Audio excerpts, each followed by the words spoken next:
Servus Männer, it's Red Bull Germany again. Today I want to talk about the simp problem that the right, the political right, has. And I think throughout the Western world, probably in Europe and also in the United States, I can see clearly this problem.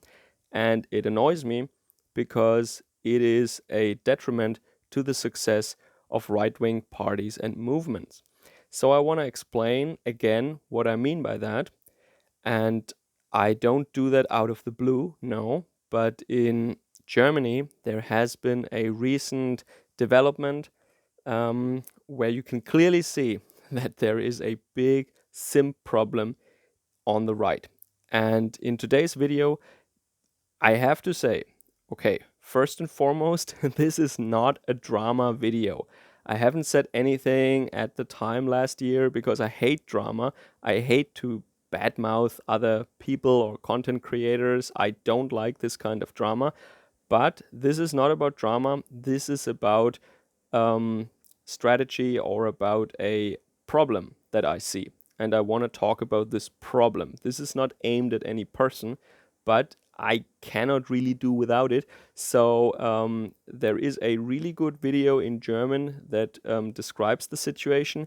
And I want to give at least the very, very coarse pieces of information, the rough pieces of information that you need in order to understand that. Because potentially the AfD and identitarians and patriots in Germany, they have a bit of a problem now. And this problem could have been avoided had they not been so simpish.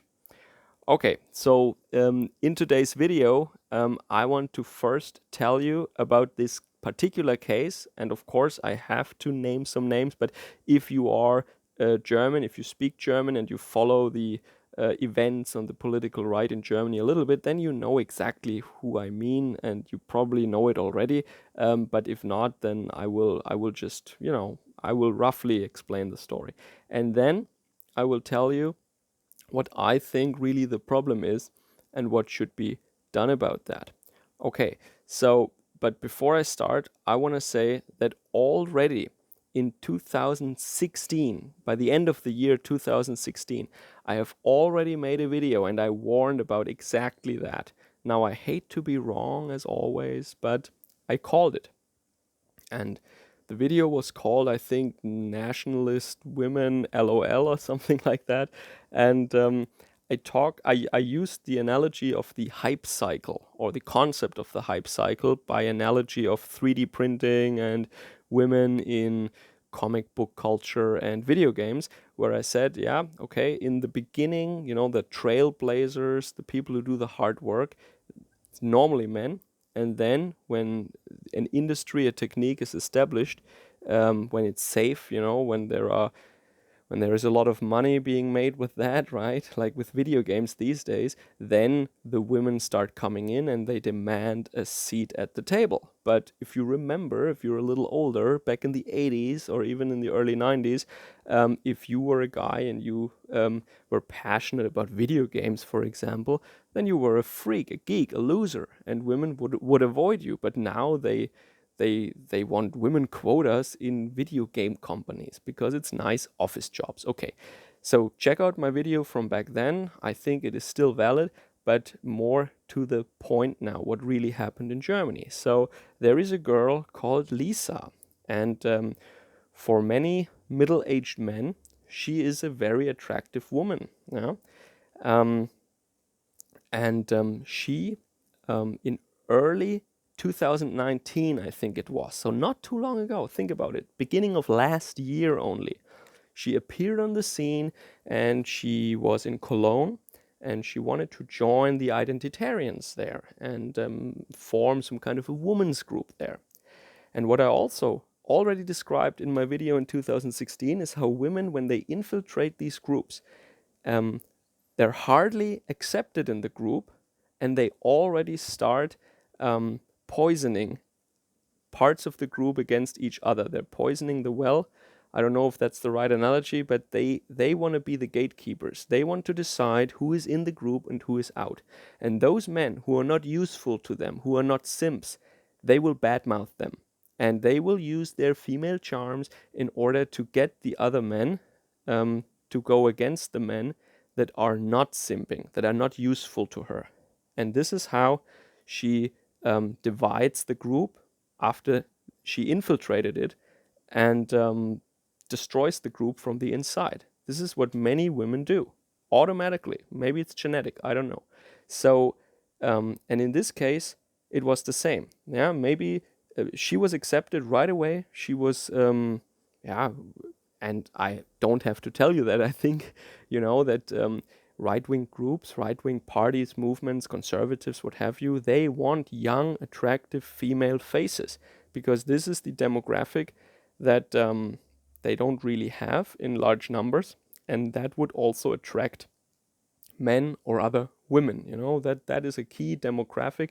If they have a charming, eloquent, young female, that would work wonders for their marketing, for their PR. I don't have to tell you that I think, and exactly for that reason, these groups are so over eager to welcome these young women into their ranks and give them so much trust, and they basically fast track their career in these movements. A young guy would have to work maybe for 5 years until he would be accepted in these higher circles, where people start trusting him and where they would also give more responsibility to that young man. But with these young women, their career is fast tracked, and you saw that, yeah. But then in the identitarian group in Cologne, there was some problems, and she quit that group again. But then she was accepted in the with some other YouTubers, and she even went to a event at the German Bundestag from the AfD, and she met a lot of these high-profile right-winged or patriotic YouTubers, bloggers, what have you. One of them was Olli Flesch, yeah, and he's a middle-aged guy. A lot of people on the right would call him a degenerate, actually, because he is advocating for, things of a more carnal nature that many people find appalling. And he also, gave her a lot of shout outs. He gave her a platform and made her very well known on the right. And many, many followers she gained from that, for her YouTube channel.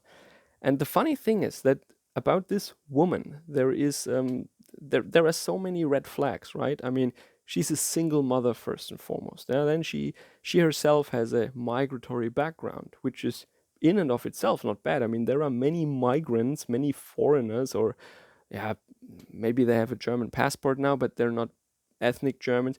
A lot of them are in the AfD. The AfD does not consist of only ethnic Germans. There are a lot of migrants who are part of the AfD. And that is not in and of itself a problem. But she said that her father was Greek. And now it turns out, well, actually he is a Turk, yeah. But she claimed that he's Greek, yeah. And then single mother, all this stuff. The alarm bells should have been ringing, and it was ignored. All these red flags were ignored because it was a reasonably attractive young woman. And all these middle-aged, thirsty simps, they either thought that they could score with her, or, we can use her as a PR tool for our movement. And now what happened? Now, only 1 year later, that was the middle of last year, and now in the middle of 2020, what do we see? She openly says she's a communist now. She says that she was kind of wearing a hidden microphone, or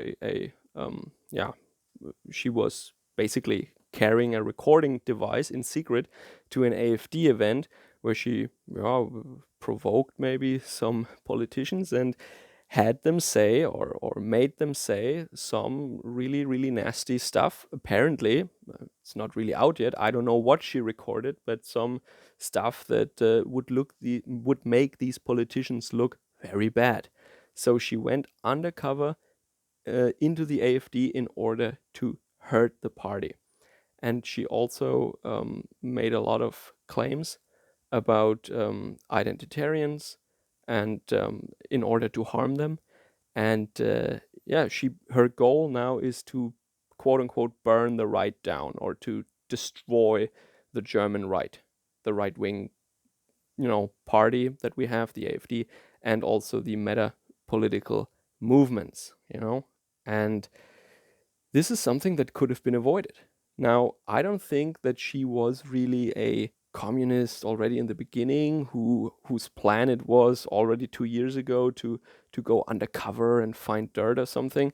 I really I get the impression, I might be wrong, but I get the impression that she's really one of those not so smart people that just wants to find a group to belong to and get benefits from that. I mean, she probably did an apprenticeship a while ago and she noticed, oh, this is really hard work. I don't want to do that. So I want to use my body, get some upgrades, yeah, that's the right word, maybe, get some surgical upgrades to my physique, and then maybe I can have a career on YouTube with these thirsty simps that we have, unfortunately, a lot of on the right. Yeah, and as I said in my video in 2016, I already called that. The right is too eager to trust these women. Now, do I say that, oh, avoid all women, women shouldn't be in politics, you can't trust a woman? No, I don't say that. I just say that A, we let them get away with way too much, and B, we give them so much we trust in the beginning because we want to trust them. We want to have more women in our ranks, and this is why we give them possibilities that are very tempting. And young men just don't get this chance. They don't get the fast track. These women, they get the fast track, and this is why. Just statistically speaking, you make it so very easy for these girls to cheat their way into these movements and to infiltrate them, and all the alarm bells, all the red flags are ignored, and yeah, you just open yourself to infiltrators, to grifters, to people who practice entryism in order to destroy you from the inside, and that is a weakness. And yeah, all I can say is I hate to have been right, to have been correct once more. I'm not always correct, of course, but this time I can say with confidence that I pretty much exactly called that kind of scenario already in 2016. Yeah, so it is a very sad thing, and I guess I have to say that on the right, I'm not for purity spiraling, okay? I hate that. I think there should be diversity on the right also. There should be more than one true school of thought. There should be some diversity, different wings, different movements, different philosophies within the right, of course. But you have to draw the line somewhere. And I think if someone says, yeah, unborn life doesn't have to be protected, yeah, I'm a single mother, so what? And substance abuse and focusing to an unhealthy degree on carnal pleasures. I don't think this should have any. I mean, I'm no authority on that, but my humble opinion on that is that these things should not be tolerated on the right if they are done openly. This should not be tolerated because it's not just about optics. It's about a philosophy. It's about who you want to be in life. And I think we as Europeans, we shouldn't be that way. And you see in this case what comes from that. I mean, the question is, who do you blame now? Do you blame that girl, or, for example, someone like Oliver Flesch, who you can also see on the thumbnail of this video, who, yeah, is a middle-aged man who still acts hormonal like a 16-year-old boy, and who thinks with his pants or with what's in there. Yeah, it's he is not a cool and calculating and guy. He's not someone who analyzes situations. He is driven by his emotions, and we, that we just can't afford that. Sorry, this is not the way you should go about things. Okay, so I hope I could present a little bit, what went on in Germany to our English speaking international friends and allies, maybe. I didn't go into all the specifics, and I did that by design because I really abhor this kind of drama stuff. I don't like that, but I think I had to call it out, and I gave you the rough cornerstones of that story. There is so much more to talk, like what they talked on Twitter and who they badmouthed, and the fact that she, for example, while she was giving an interview with Tim Kellner, is one of the, or maybe the biggest patriotic YouTuber right now in Germany, and she gave an interview with him, and at the time she was already planning to destroy the right in Germany and to go undercover with the hidden microphone and all that stuff. Just the degree of viciousness and scheming and this false nature of this woman, this young woman, is absolutely, well, shocking actually. But what is more shocking, and I really want to take the focus away from that girl, what really shocks me is that people should have seen that, and many did see that, but they were silenced. They didn't want to listen. They said, "Oh, you're just a woman hater, or you just can't get a girlfriend, and this is why." When married men say, "Don't trust this woman," and you counter that with, "You just can't get laid," there is something wrong. There is something wrong on the right, and I'm calling it out. I'm calling it out. It's wrong. You shouldn't just counter that with, you you can't get laid, you don't have a girlfriend. That's stupid. It's absolutely stupid. And this stuff is going on, and this could be a real threat to the AfD. This could be the next big scandal. Just imagine, on German mainstream television, there is a